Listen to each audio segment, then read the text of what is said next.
O Programa Nacional de Alimentação Escolar, uma das maiores e mais abrangentes políticas públicas voltada à alimentação de estudantes do mundo, completou 70 anos em 2025.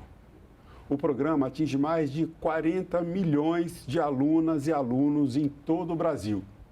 E, embora seja considerado uma referência internacional, enfrenta muitos desafios.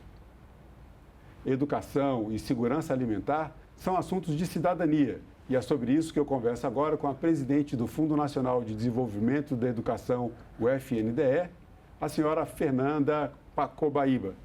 Presidente, muito obrigado pela sua participação em nosso programa. Seja bem-vinda ao estúdio do Cidadania. Nós que agradecemos. É uma honra estar aqui representando o FNDE para falar desse tema tão bacana, viu, Marcelo? Obrigada. Então, vamos trazer para as pessoas um pouco desse universo gigantesco que o Programa Nacional de Alimentação Escolar abrange.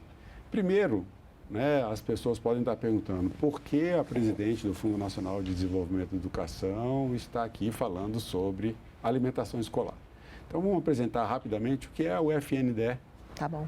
O FNDE é uma autarquia vinculada ao MEC e, tradicionalmente, todo o recurso orçamentário ao longo dos anos direcionados à educação básica estão alocados no FNDE. Só que uma parte desses recursos, eles vão ser executados a partir de programas desenhados pelo Ministério da Educação, pelas diversas secretarias, especialmente pela Secretaria de Educação Básica, que é a grande mentora da educação básica dentro do Ministério da Educação, e o FNDE simplesmente operacionaliza a execução financeira, quer dizer, ele faz o repasse dos recursos para os estados e municípios. Só que tem uma parcela também dos programas que são gestados, que são idealizados, estruturados dentro do próprio FNDE, sem a interseção do Ministério da Educação direta, Um deles é o Programa Nacional de Alimentação Escolar. Ele é um programa que é idealizado, estruturado, acompanhado, monitorado, as prestações de contas todas ao FNDE. Então, é um programa que tem toda a sua idealização no âmbito do Fundo Nacional de Desenvolvimento da Educação. Bom, esse programa nasceu ali em 1955, mas ele já começa a acontecer um pouco antes. Em 1955 a gente tem um marco que o programa ele começa a existir enquanto política pública, mas naquele momento era um programa chamado até de uma campanha, era associado à merenda escolar e a coisa foi mudando. Conta um pouco dessa história para a gente, desses 70 anos, como o programa foi evoluindo, como nasceu até chegar aos dias de hoje. Pois é, esse traço histórico do PNAE é um traço bem bacana.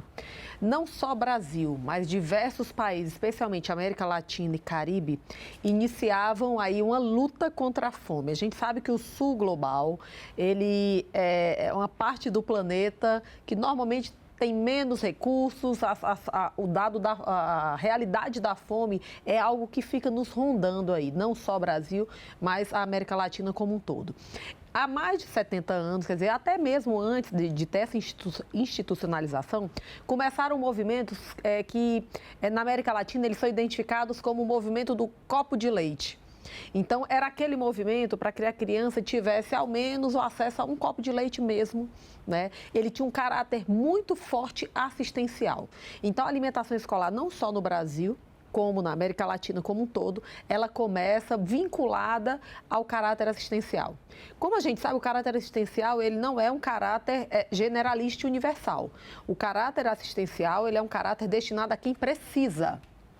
E ao longo do tempo, ela sempre foi uma política no sentido universal, mas em determinado momento ela salta no Brasil de um caráter assistencial para um caráter educacional. Isso hoje o mundo tem como uma boa prática. Poucos países hoje ainda mantêm a alimentação escolar dentro dos seus ministérios de assistência social e desenvolvimento social. No Brasil já faz muito tempo e isso foi um traço muito importante do Brasil, que hoje o Brasil segue, ele acaba virando uma referência para os outros países, que é colocar a alimentação no centro da educação. É uma premissa no Brasil que nós não há possibilidade, e nós ratificamos isso ao colocarmos na educação, não há possibilidade de criança aprender com fome. Então, isso é algo que a gente se preocupa e, ao mesmo tempo, faz com que aquela alimentação, ela não tenha um caráter meramente de alimentar, mas sim de desenvolver as potencialidades das crianças, dos jovens, trazendo uma nutrição adequada, saudável e de qualidade e que seja adaptada para que ela bem consiga aprender. Esse é um ponto interessante porque essa ideia de alimentação não pode ser uma ideia só de encher barriga. Exato. E esse é um dos pontos em que a evolução do Programa Nacional de Alimentação foi trazendo como, a partir dessa ideia de que o centro, né, a questão da alimentação, ela está diretamente associada ao desenvolvimento dos estudantes. Então, há uma preocupação do programa em escolher essa alimentação de maneira que seja nutritiva, né? Então, a alimentação ela passa a ter esse caráter de nutrição. Perfeito. E a gente, né, tem que dizer que papais e mamães, hora de levar o filho para a escola é levar bem alimentado, porque isso tem a ver com o desenvolvimento delas. Eu queria que a senhora falasse um pouco sobre essas características que o programa foi ganhando em relação à preocupação com a alimentação, o que pode, o que não pode, como tratar essa questão da alimentação num país tão diverso como o Brasil, com culturas alimentares diferentes, e a importância dessa descentralização para o sucesso do programa. Pois é, a tua fala foi bem complexa, porque ela conectou com muitas coisas que são importantes no nosso programa. Tem um marco que é importante a gente ressaltar, que é o ano de 2009, com a Lei 11.947. Essa lei é um divisor de águas na alimentação escolar. Primeiro porque já havia premissas, mas premissas infralegais, né? E a gente sabe o quanto no Brasil a lei ela traz estabilidade, especialmente para a administração pública, para o trabalho, para sedimentar a política pública. Então, a partir de 2009, tudo isso que você está falando, de valorizar uma alimentação saudável, de valorizar aspectos nutricionais, enfim, isso foi chancelado pelo Estado brasileiro. Isso aí é um marcador muito forte. A partir daí, esse marcador não foi feito de forma gratuita. Assim, se você olha a Lei 11.947, ela não vai dizer, o leite é obrigatório na alimentação escolar, ou o alimento X ou Y, não. Ela fala de macronutrientes a partir das nossas regulamentações que a gente está editando. Por quê? Porque a gente não quer congelar os tipos alimentares. A gente quer que cada região, que cada prefeitura, que cada estado observe aquilo que é importante, porque a alimentação, além de ter um caráter forte de desenvolvimento, a alimentação é cultura. Então, a gente precisa realmente, as pessoas precisam se ver representadas. Não tem como eu pegar um alimento do Nordeste, talvez que não faça sentido nenhum para o gaúcho e achar que você deve alimentar a criança gaúcha daquela forma. É um desplante, a gente não comunga com isso. É o açaí no almoço daquele menino que mora no Norte, às vezes no Maranhão, que é a Jussara no Maranhão. Exatamente. Então, a gente vê isso, como vê o Baião de 2 lá no Ceará. Então, é importante. O que é que a gente quer? A gente quer que os macronutrientes, e aí tem toda a regulamentação que vem dizendo quais que são as quantidades, o que é que deve ter de vitaminas, disso, daquilo, eles vêm desdobrando e, a partir daí, a nutricionista, que é uma profissional central na alimentação escolar, ela observando aquele meio. E aí, não só a cultura, ela vai observar também uma personagem que é muito importante na alimentação escolar, que é a agricultura familiar. A nossa alimentação escolar, ela é uma alimentação escolar que tem como foco principal comprar produtos dessa agricultura familiar, que eu diria que é quem no Brasil produz comida de verdade. É quem produz fruta, é quem produz legume, é quem produz verdura. Então, a nutricionista está olhando as peculiaridades e está olhando também o que é que ela tem de oferta ali naquela comunidade. A nutricionista tem esse papel importante e ela entra também como uma das figuras importantes a partir da aprovação da Lei 11.947, que é esse divisor de águas. Essa lei traz várias questões que fortalecem o programa, como a exigência de participação de nutricionistas, a questão da comida ser preparada na escola, a preocupação de ter um percentual de alimentos orgânicos ou da agricultura familiar, que a senhora está trazendo. Agora, todo esse conjunto de exigências que a lei traz, ela acaba trazendo desafios para o programa, porque num país com a diversidade do nosso, um país com 5.570 municípios, como fazer com que essa política pública seja implementada seguindo o que prescreve a legislação, seguindo o que foi determinado por força dessa lei. Marcelo, realmente é o nosso desafio. E é um desafio que o FNDE, ele não vai enfrentar sozinho. Uma coisa que é muito forte, não só os órgãos de controle atuando para verificar se aquilo tudo está sendo observado, mas um traço fortíssimo no PENAI é a participação social. A participação social por meio dos conselhos de alimentação escolar, por meio de vários colegiados ligados ao Brasil, tem uma rede de segurança alimentar, um sistema de alimentações, de segurança alimentar que é muito forte, que inclusive é copiado por outros países do mundo, né? Então, isso é algo que faz com que a gente consiga executar esse programa a várias mãos. E aí o FNDE, eu diria de forma mais aproximada, ele tem parcerias muito fortes com as universidades, especialmente as universidades federais. Por meio, nós criamos centros colaboradores, chamados SECANES, e aí os SECANES são aquele elo na ponta, sei lá, vamos executar a política de alimentação escolar no estado do Ceará. Ok, você chama a Universidade Federal de Ceará, que tem campos espalhados aí por todo o estado, e a partir daí o pessoal da nutrição de lá, da própria educação, eles passam a ser agentes colaboradores, formando nutricionistas, merendeiras, o pessoal dos conselhos de alimentação escolar e fazendo também esse trabalho de monitoramento. Surge uma denúncia, surge algo que precisa ser averiguado. Normalmente, os nossos centros colaboradores são nossas mãos estendidas aí nos estados e nos municípios. Presidente, a senhora falou sobre esses conselhos e essa participação também de SECANES junto com as universidades, essa participação, a importância dessa participação da sociedade civil para que o programa seja bem executado, para que seja fiscalizado.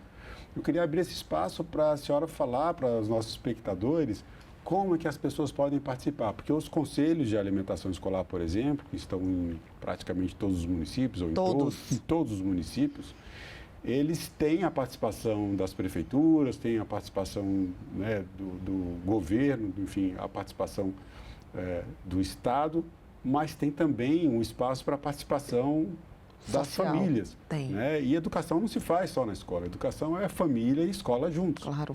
Como é que as pessoas podem acessar esses espaços e participarem, se envolverem nesse programa tão amplo? Tá. De fato, os conselhos de alimentação escolar estão em todos os municípios brasileiros e em todos os estados brasileiros. São conselhos, e aí existe, dependendo do tamanho da população, tem uma composição mínima. Sim. E aí, o que ele requer? Participação de professores, né, do pessoal da gestão, de pais de alunos, dos próprios alunos. Então, são feitas aí votações, né, para se submeter, para poder fazer esse acompanhamento. É um trabalho voluntário, ele não é um trabalho remunerado, mas é um trabalho extremamente importante. Então, o que é que eu sugiro? Quem tem alguma dúvida, buscar a Secretaria Municipal ou Estadual de Educação para ver quando que é a seleção, como que vai ser o trâmite naquele município, quantas vagas serão oportunizadas para a participação social. Mas, para além disso, o que a gente observa também, Marcelo, que além dessa figura institucionalizada, a gente tem os estados e os municípios também criando observatórios de alimentação escolar. Esses observatórios, aí sim, é sociedade civil, apenas, que pessoas, vamos imaginar, ou das universidades, você pode juntar pessoas que são afetas àquele tema, com pessoas que estejam querendo, mães de alunos, pais de alunos, que queiram melhorar a qualidade da alimentação escolar nos seus municípios, eles têm como fazer essa mobilização, e é por isso que a gente aplaude essas iniciativas, que até nos ajudam também, porque trazem informações muito raras, às vezes, da gente acessar, e que enriquecem o programa. O Brasil hoje faz parte, com protagonismo, da coalizão global pela alimentação escolar. Isso. E tem participado de fóruns, a senhora tem tido conversas internacionais sobre essa questão, uma posição que o Brasil ocupa com um protagonismo, né, como eu falei, dentro dessa coalizão. O que é essa coalizão e como a participação do país nesse âmbito internacional tem trazido novas experiências, que impactos isso está trazendo para o país e também em termos de imagem do Brasil no exterior. Tá. A Coalizão Global da Alimentação Escolar, ela foi idealizada na época da pandemia. A ONU, por meio, né, do secretário-geral Antônio Guterres, naquela época, observou o quanto o mundo estava retrocedendo nos dados relacionados à alimentação escolar. As crianças ficavam reclusas em casa, nós ficamos reclusos nas nossas casas. E aí, como eu falei, muitas crianças vão às escolas para comer. Ela não está indo lá, prioristicamente, para buscar educação. Ela precisa livrar a refeição, os pais precisam fazer com que ela vá para a escola. E isso não só no Brasil, no mundo como um todo, especialmente no sul global. Então foi criada essa frente com alguns países ainda, aí na época pandêmica, que veio crescendo. O Brasil, a priori, a gestão anterior não se interessou muito por essa coalizão global. Mas tão logo o presidente Lula assumiu em 2023, o presidente Macron, porque essa coalizão hoje ela é tripartite, são 3 países que lideram. Hoje, França, Finlândia, e aí esses 2 países, o presidente Macron e o presidente da Finlândia, fizeram esse apelo ao presidente Lula para que o Brasil coliderasse com esses 2 países. Por quê? Porque muitos brasileiros, às vezes, nem têm noção do gigantismo do nosso programa. Hoje, a gente é uma referência no planeta em alimentação escolar. Porque é óbvio, quando você pega um sistema alimentar como, sei lá, países nórdicos, países do norte global, que são países ricos, hoje, o grande drama desses países é excluir ou tirar os ultraprocessados. As crianças lá estão obesas, que é um dado também no Brasil hoje. Mas, sim, logicamente, o dado da fome está muito identificado com o sul global. E o Brasil, mesmo estando no sul, tem um programa que é uma referência.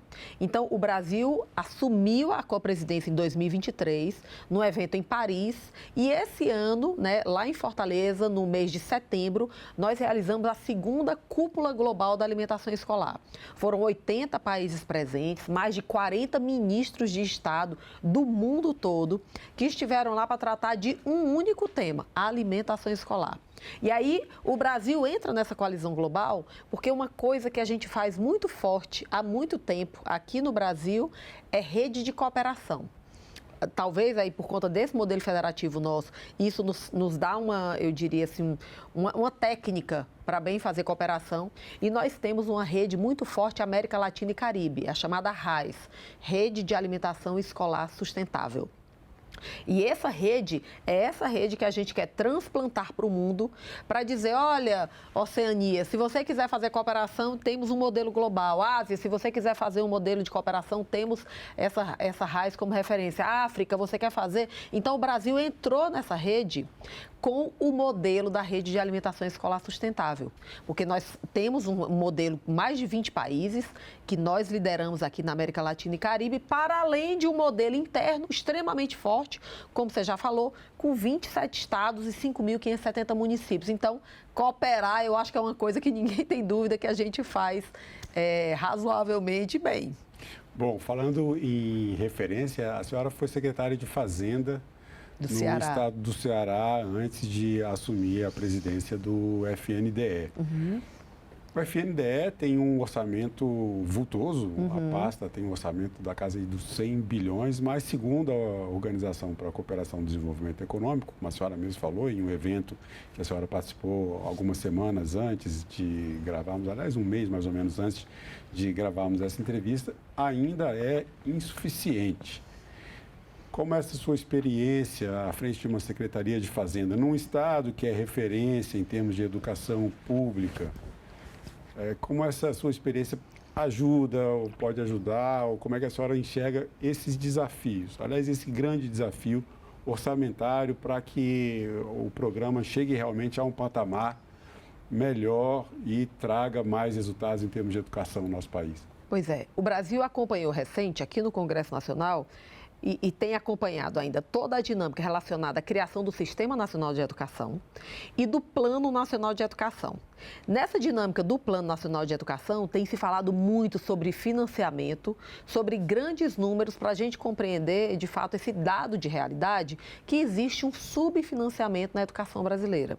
Segundo a média, né, o Brasil está na média da OCDE na educação superior, quer dizer, nós já investimos na educação superior aquilo que a média dos países da OCDE investem, mas no tocante à educação básica, nós investimos apenas 1/3. Então, esse gap, o que não significa que, eu diria, é uma fórmula pronta, mas ele é um sinalizador, né? Claro. Então, assim, precisa, de fato, a gente ter mais recursos na educação. O que não significa que eu acho que é aí que entra o Ceará. O Ceará hoje é um exemplo nos indicadores hoje de educação básica, no IDEB, na escola de tempo integral, no percentual de crianças que são alfabetizadas na idade certa. Nesses todos aí o Ceará é campeão. Só que não é dos estados mais ricos da Federação Brasileira. Sim. E aí como que pode, né? Então você vê estados que são muito mais ricos e que têm índices muito piores do que o Ceará. Eu acho que é essa comunhão. É a gente compreender como Estado brasileiro que temos eu diria, um desafio de incrementar esse financiamento, né? Mas também compreender que boas práticas existem, ainda que o financiamento não seja pleno. Então, é uma coisa, porque a gente não acredita que a gente vai conseguir uma mudança radical em termos de financiamento com tudo isso que a gente está vendo agora, a dinâmica das emendas parlamentares que acabaram capturando muito do orçamento discricionário do nosso Ministério da Educação. É algo que a gente se ressente, mas, ao mesmo tempo, a gente sabe que isso é um plano, como no caso de um Plano Nacional de Educação, para 10 anos se alcançar um percentual maior do Produto Interno Bruto, para que a gente consiga estar mais qualificado. Mas, a preço de hoje, a gente tem coisas que podem incrementar sim. O ministro Camilo lançou 2 programas que são muito fortes, programas que, inclusive, se conectam com um grande desafio hoje da sociedade brasileira relacionado à segurança pública. O programa de escola de tempo integral é um programa que faz com que as nossas crianças tenham mais tempo de qualidade na sua formação, passem mais tempo nas escolas, com outras atividades que não só aquela, né, o aprendizado de manhã, mas atividades de arte, atividades de cultura no contraturno, que possam... Esportes. Também, então, assim, isso é um programa enriquecedor. A gente sabe que a escola de meio período, ela é uma escola muito marcada, muito identificada com o país pobre. Os países mais ricos, não existe nessa cogitação, só existe escola em tempo integral. Exatamente. Aqui se falar em implementar a escola em tempo integral, enquanto em muitos países isso é um padrão, não é um avanço necessário, né? Agora, vamos falar também de uma figura central e que nos relembra o início do programa, quando ainda era uma campanha da merenda escolar, depois virou uma campanha nacional de merenda escolar. Daí o nome merenda, que sugere um lanche, é trocado por alimentação, já visando a questão da nutrição e todos esses aspectos importantes da alimentação escolar que a senhora comentou. Existe um projeto de lei no Senado para reconhecer, regulamentar a profissão das merendeiras, tão importantes nesse programa. Queria que a senhora falasse rapidamente sobre isso e falar também para essas pessoas que são tão importantes nesse programa. Pois é, a gente tem um carinho muito especial pelas merendeiras. São normalmente mulheres muito batalhadoras. É uma profissão que ela fica invisibilizada ali na sociedade, né? Talvez um pouco ali, como é que eu posso dizer? Marcada a atuação. Mas são mulheres, se você falar com qualquer estudante de escola pública, ele vai falar do carinho, do afeto e de toda a gratidão que eles têm por essas mulheres. São mulheres que dentro da escola, normalmente, sabem aquelas crianças, por exemplo, que estão passando por violência familiar, que estão passando por abusos. Elas são pessoas que têm um traço de captura emocional dos nossos alunos muito fortes. E aí, a profissão não tem uma regulamentação. Então, normalmente, elas são identificadas ou como profissionais domésticas, ou então alguns municípios fazem processos seletivos para a merendeira, mas o que a gente quer, primeiro, enaltecer o papel desses profissionais. Falar que não é apenas aquele produtor do alimento, é aquela pessoa que faz, que escuta, que tem uma empatia com todo o grupo, né, que cria um equilíbrio ali dentro daquela escola. E é uma pessoa que eu diria que dedica normalmente muito tempo da sua vida ali. A gente tem exemplos de vida extraordinários. Há muitos anos o FNDE faz programas anuais, que a gente chama de concurso de merendeiras, em que a gente vai nas localidades. Ano passado fizemos, já estamos filmando esse ano também uma parceria, um programa que vai ficar lindo, porque a gente vai na comunidade indígena, a gente vai esse ano na comunidade quilombola para conhecer quem é essa pessoa que está produzindo a alimentação do quilombola. O que é que faz, como é que ela captura aquela essência, aquela cultura para bem fazer aquele alimento, né? E o que é que ela tem para dizer do programa? Então, são pessoas muito queridas, a gente é muito grato para o papel, né, de cada uma das nossas merendeiras e queremos fortalecer essas mulheres, esses profissionais ainda mais. Vamos esperar que seja aprovado o projeto de lei e que a gente possa voltar aqui para falar só sobre essas merendeiras e trazer essas imagens bonitas também no programa Cidadania. Mas como eu falei no início do programa, educação e segurança alimentar são temas de cidadania. Para a senhora, o que é cidadania? Pois é, cidadania, quando eu lembro de cidadania, a gente conecta com a palavra básica, estruturante, que é cidade. Estar na cidade. O que é que significa esse movimento da cidadania, que é um movimento de como que a gente faz parte desse todo, como é que a gente consegue se reconhecer, se respeitar, estabelecer regras que possam ser equilibradas para um bom convívio social. Então, ter noção dessa cidadania é ter essa noção de que eu faço parte de uma coletividade, de que forma eu posso contribuir para essa coletividade, mas que também posso me beneficiar dessa coletividade. Tem uma frase do imperador Marco Aurélio que diz: aquilo que não é bom para a colmeia, que não é bom para a abelha, não pode ser bom para a colmeia. Eu acho que isso tem muito a ver com esse conceito de cidadania, né? Aquilo que não é bom para mim, ele não tem como ser bom para todo mundo. Só que a gente vive numa sociedade cada vez mais complexa, nessa questão da quantidade de gente que a gente resolveu reunir em sociedade, megalópolis. Isso traz um desafio muito grande. O Brasil é um país que, assim, eu acho que no centro da nossa formação e dos nossos desafios está o tema da desigualdade, que é um tema muito mal resolvido no nosso país. Então, isso vai fazendo com que esses aspectos da cidadania sejam cada vez mais desafiadores. Mas não é motivo para a gente desanimar, pelo contrário. Eu acho também, como o caso da alimentação escolar, o Brasil é extraordinário porque ele também pode dar saltos e daqui a pouco virar case de sucesso, porque a gente consegue sim, quando se engaja as pessoas, fazer bem as políticas públicas. Eu acho que é isso que conecta com cidadania. Bom, presidente do Fundo Nacional de Desenvolvimento e Educação, senhora Fernanda Copaíba, mais uma vez, obrigado pela sua participação em nosso programa, obrigado pela entrevista. Eu que agradeço, Marcelo. E eu agradeço também a você que acompanha a programação da TV Senado. Assine o canal da TV Senado no YouTube, ative as notificações e acompanhe toda a produção do Poder Legislativo diretamente da fonte. Na TV Senado, democracia é todo dia.